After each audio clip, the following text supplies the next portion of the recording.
deny, attack, and reverse the roles of victim and offender. DARVO. Have you ever been in a situation where you approached someone with something they did that kind of rubbed you the wrong way, and then before you knew it, you were the one apologizing? If you can relate to that, you may have been DARVO'd, my friend. Is DARVO a verb? I'm not sure. I don't know if I've ever heard it used that way. But anyway, let's get into it.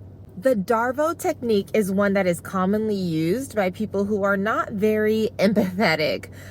Some may describe them as toxic. Some may like to label them as narcissistic. Some of them may very well be narcissists. But no matter what, the tactic, the behavior, the strategy, it's not acceptable, it's not okay, and it's good for you to know what's going on. So basically, let's imagine this scenario. Let's say you invited a cousin of yours to your birthday party, and at the birthday party, she is very lively, she is the life of the party, and she is hilarious. However, her jokes are often at your expense. You're often the punchline, and so you approach her a couple of days later and say, hey, thanks so much for coming to my party, but I wanted to talk about something. When you were making fun of me at my party, like making those jokes, I didn't really like them.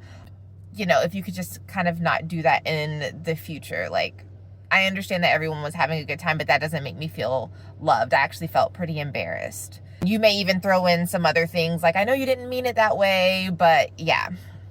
Now, the DARVO tactic would be for your cousin to come back and completely deny it. Like, what are you talking about? I wasn't making fun of you.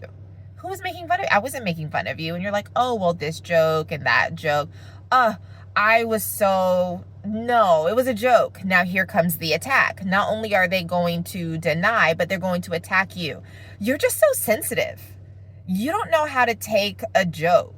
And you make everything about you. Everyone was having a really, really good time. Like, wow, way to take a really cool party and make it into something like this. Like, this is why I didn't even want to come. It's always something with you. There's just beef. I just really wanted to have a good time.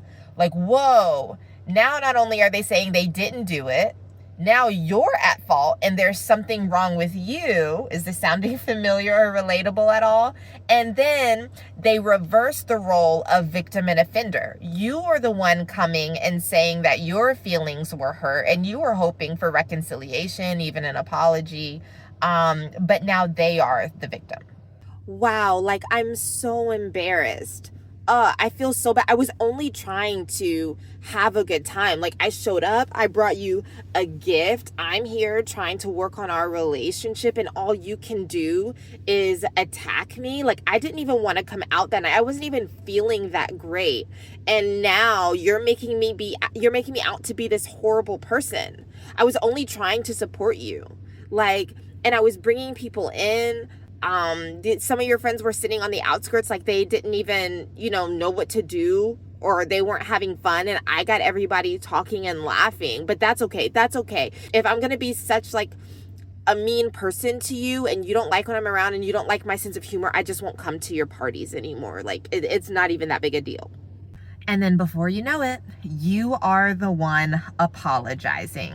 Does this sound familiar? A lot of times it's hard to know when you've been a victim of this DARVO technique because it all happens so fast. And because your brain likely doesn't work this way to just manipulate people and think so quickly and just truly project and lie. Like, a lot of times they're just lying. They're gaslighting you out of what really happened.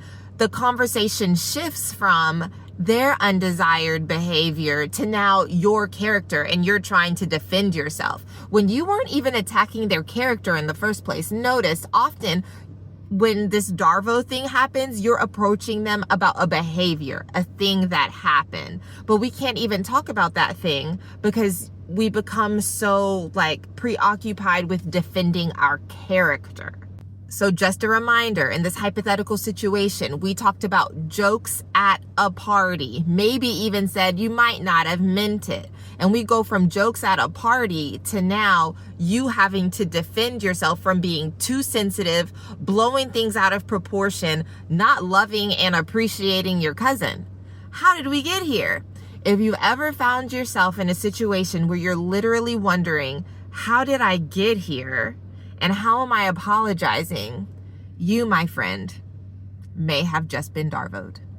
Information is power, and so the more you know about the tactics that manipulative, toxic, people who lack empathy use, the more you can be prepared to enter into conversations with them and know when to exit. Now that you know about DARVO, what are you gonna do? If you need some help or want some suggestions, let me know in the comments and I can come back and talk about some ways to successfully navigate these interactions once you know they're happening. Spoiler alert, most of the time, it's just exit the interaction. Have a great day. Don't forget to like, subscribe, and comment.